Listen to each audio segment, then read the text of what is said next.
तो पहले तो मैं आपसे पूछना चाहती हूँ कि जो मेडिकल इंडस्ट्री ने एक हवा बनाया हुआ है या एक पिक्चर पेंट की हुई है कि ये सब चीज़ें अगर आपको होती हैं लाइक डायबिटीज़ या ब्लड प्रेशर या any type of kidney problem, तो आपको लाइफ लॉन्ग मेडिकेशन पे जाना पड़ता है। This is what the mind set is. तो ये क्या पेशेंट्स को नहीं समझ आता कि अगर आप कह रहे हैं कि दैट्स नॉट द केस, तो पेशेंट्स क्यों इस चीज़ में अभी तक फंसे हुए हैं?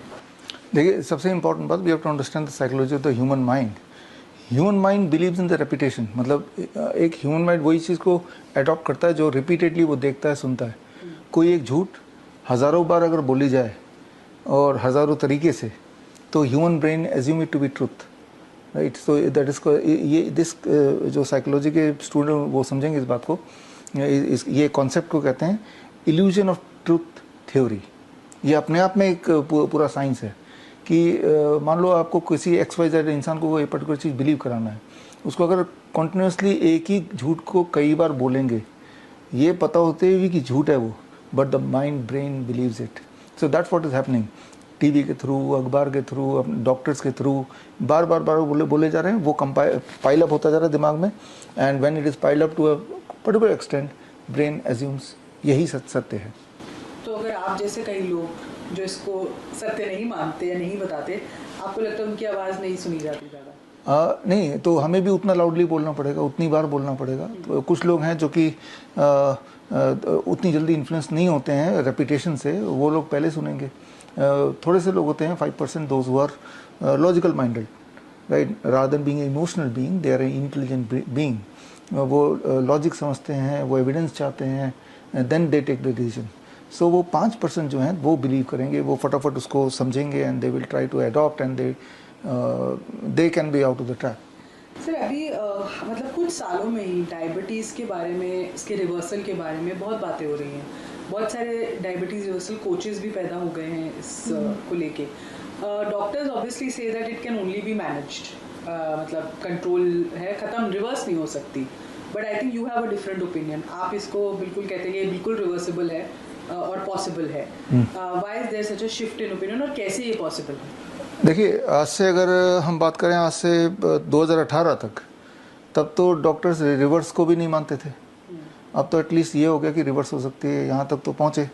2018 से पहले, 2018 में आई प्रूव्ड कि आम खाने से डायबिटीज़ ठीक होता है, फल खाने से ठीक होता है।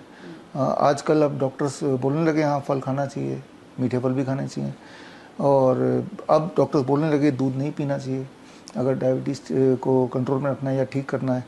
तो धीरे धीरे they have to come to the truth, आना ही पड़ेगा। जब बहुत सारे लोग हैं जो दवाई फ्री हो गए, तो क्या बोलेंगे वो? तब अपने मुंह छुपाने के लिए सिर्फ ये बोल देंगे ये तो टेम्प्रेरी है, ये तो हनीमून पीरियड है, कुछ ना कुछ ऐसा बोलेंगे। बिकॉज उनको भी उन्हीं पेशेंट को जवाब देना है जिन पेशेंट को उन्होंने हज़ारों दवाइयाँ खिलाई और लाखों रुपए की दवाई खिलाई, सालों साल से खिलाया, तो they are also answerable to them. तो एक बीच का रास्ता अपना लो कि भाई हाँ पर ठीक नहीं हो सकता, जबकि ये तो ठीक हो सकता है। ठीक होने का मतलब what is the difference between reversal and cure? Reversal means कि आपने एक दवाई फ्री हो गए, still the blood sugar is normal, लेकिन आप एक स्ट्रिक्ट डाइट, एक रिजीम में हो। जैसे उस रिजीम से बाहर गए तो आपका ब्लड शुगर दोबारा से हाई हो जाएगा, that is called reversal. Cure मतलब कि अब आपका बॉडी एक ऐसे स्टेट में आ गया, आप कुछ मर्जी खाओ, जो मर्जी करो, लेकिन आपका ब्लड शुगर तब भी एक रेंज के अंदर ही रहेगा, दैट इज़ कॉल्ड क्योर। सो ये समझना होगा, बड़ी सिंपल साइंस है। हर 4 महीने में और blood becomes new, all together new. आज जो 4 महीने बाद मिलेंगे तो आपके बॉडी का और मेरे बॉडी का ब्लड का एक भी कतरा नहीं रहेगा, सब कुछ नया है। So it takes about 4 months to get a new blood, and the new blood is brand new, they will behave like a brand new, right. लेकिन उसी ब्लड को हम पोल्यूट भी कर सकते हैं by being in a worse lifestyle, तो दोबारा से वो डायबिटीज़ आ जाएगा। And that is true for you, for me. I am not a diabetes patient, लेकिन कोई भी एक डायबिटीज़ पेशेंट को अगर पकड़ लूँ, वो एग्जैक्टली जो चीज़ करता है जिसकी वजह से डायबिटीज़ भी अगर मैं कर लूँगा, मैं भी डायबिटीज़ पेशेंट बन जाऊँगा। दैट वे हम बोल सकते हैं कि nobody is diabetes proof, है ना, कि डायबिटीज़ होगी नहीं।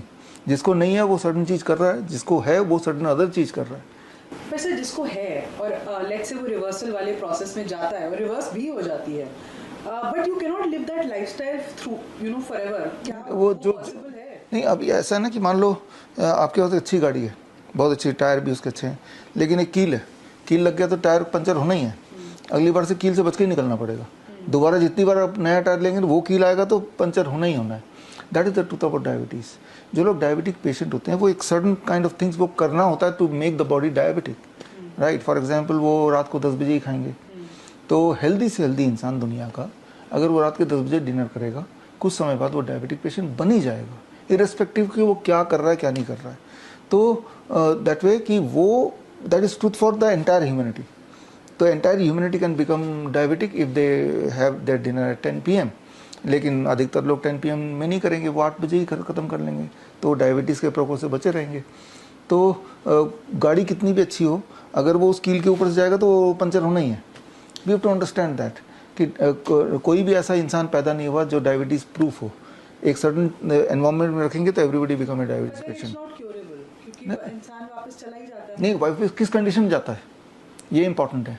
वही कंडीशन में जाता है जिस कंडीशन में कोई भी और जाएगा, राइट।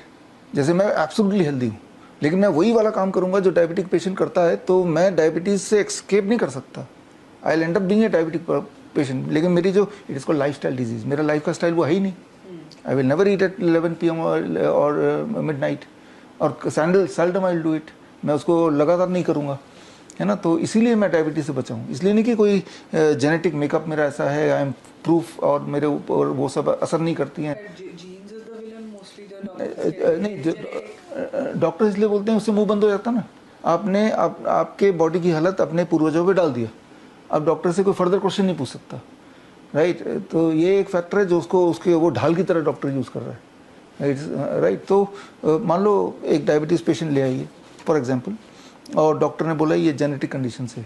उस डायबिटीज़ पेशेंट को बोलिए कि आप सुबह से शाम तक जो करते हैं और जो सोचते हैं, जो खाते हैं, जो नहीं खाते हैं, उसका लिस्ट बनाइए। वो लिस्ट मुझे दे दो और मैं एग्जैक्टली वैसे ही करता हूँ। After 3 months I will become diabetes patient. तो क्या मेरे जीन्स तो तब भी सेम है। अगर जेनेटिक ही है, अगर genetic element strong for diabetes, तो फिर वो जो कर रहा है डायबिटिक पेशेंट, अगर वो मैं करूँगा तो मुझे तो डायबिटीज़ नहीं होना चाहिए। After all my genetics is good, है ना। तो ये समझना पड़ेगा, है ना। तो वही मैं आपको बता रहा हूँ कि मान लो कोई आपकी गाड़ी पंचर हुई जब एक कील गया, लेकिन वो कील अगर किसी की भी गाड़ी के टायर में जाएगा तब वो वाला पंचर हो जाएगा। बट यू आर अनफॉर्चुनेट कि आपकी गाड़ी वहाँ गई, आपने जानबूझ के लेके गए। तो डायबिटीज़ पेशेंट का जो life style, it's called life style disease. इसको लाइफ स्टाइल डिजीज़ क्यों बोल रहे हैं? इसको जेनेटिक डिसऑर्डर बोलना चाहिए था। लाइफ का स्टाइल तय करता है कि आपका blood sugar, diabetes is blood sugar, high blood sugar. Normally इस वक्त मेरे आपके ब्लड में 1 लीटर के अगर ब्लड है आपका, पर लीटर ब्लड में अबाउट 2 ग्राम शुगर होगा। 1 ग्राम और एक्स्ट्रा कर दीजिए, you are a diabetes patient. 1 gram extra कैसे कर सकते हैं? मैं चाहूँ तो मैं कर सकता हूँ। मुझे बहुत सारा रिफाइंड खाना पड़ेगा आज, और ऐसा 1 महीने तक करना पड़ेगा। तो मेरा 2 ग्राम पर लीटर की जगह वो 3 ग्राम पर लीटर रहेगा। तो I become a diabetic patient. और जो डायबिटिक पेशेंट है वो ऑलरेडी ये कर ही रहा है, राइट। वो पूरे दिन रिफाइंड खा रहा है, रात को भी रिफाइंड खा रहा है, और वो एक्युमुलेट होता जा रहा है। That is diabetes. तो सर, जब कुछ डायबिटीज पेशेंट्स को डॉक्टर्स इंसुलिन देते हैं, तो why is insulin such a villain? देखिए, इंसुलिन इज ए हार्मोन। हमारे बॉडी में से 53 काइंड ऑफ हार्मोन है, और बॉडी को पता है कौन सा हार्मोन का प्रोड्यूस करना है। रात को सोने से पहले मेलेटोनिन प्रोड्यूस करना है, सुबह उठने से पहले कॉर्टिसोल प्रोड्यूस करना है ना। तो ये एक बैलेंस है, एक टाइम लाइन है बॉडी का कि इसको जगाना है तो ये हार्मोन प्रोड्यूस कर दूँ, सुलाना है तो ये हार्मोन प्रोड्यूस कर दूँ, ठीक है ना। जिससे हमारा दिनचर्या चलता है, जिसे हम बोलते हैं circadian clock of the body. तो बॉडी में 53 तरह के हार्मोन है। बॉडी ने सबको एक दूसरे को कनेक्टेड है। उनमें से एक इंसुलिन को बाहर से दिया जा रहा है, तो बॉडी को नहीं पता कितना आ रहा है बाहर से, पूरा झटका लग गया बॉडी पे। Insulin is the growth hormone. Growth hormone causes tumour, it causes cancer. Cancer का मतलब क्या है? एक ट्यूमरस ग्रोथ। तो insulin will excess insulin in the body from outside will cause cancer. It causes cancer, it causes kidney failure, it causes all kind of disease. Then why are we given that? ये question तो पूछना चाहिए हम डॉक्टरों से, जो दे रहे हैं। हम तो नहीं दे रहे। हमारे 20 हॉस्पिटल हैं। पर कोई तो रीजन होगा ना sir, they can't play with ऐसे लोगों की जिंदगी से तो नहीं खेल सकते। नहीं, खेल सकते हैं, प्रॉफिट के लिए खेल सकते हैं, खेल ही रहे हैं, प्रॉफिट के लिए खेल रहे हैं। जो जिनको इंसुलिन दे रहे हैं, जो लोग मुझे सुन रहे हैं इस वक्त, आप अगर इंसुलिन लगा रहे हैं, जो मैं अगले 1 मिनट तक बोलने जा रहा हूँ वो कीजिए। 12 बजे तक सिर्फ फल खाइए, पेट भर के, मीठे फल, खट्टे फल, जो मर्जी। लंच से पहले आप सलाद खा लीजिए 300-400 ग्राम, और उसके बाद लंच कीजिए, जो भी खा रहे हैं। डिनर से पहले भी ऐसे ही कीजिए। 6 बजे तक डिनर कर लीजिए, before sunset. Don't eat dairy product, animal food and pack food. 2-3 दिन में आपका इंसुलिन नीचे आ जाएगा। इंसुलिन लेने के लिए जो मात्रा रिक्वायरमेंट है जीरो भी हो सकती है। बड़ी से बड़ी बीमारी का आसान से आसान इलाज घर बैठे ही हो सकता है। अधिक जानकारी के लिए कांटेक्ट करें nearest doctor BRC clinic @home।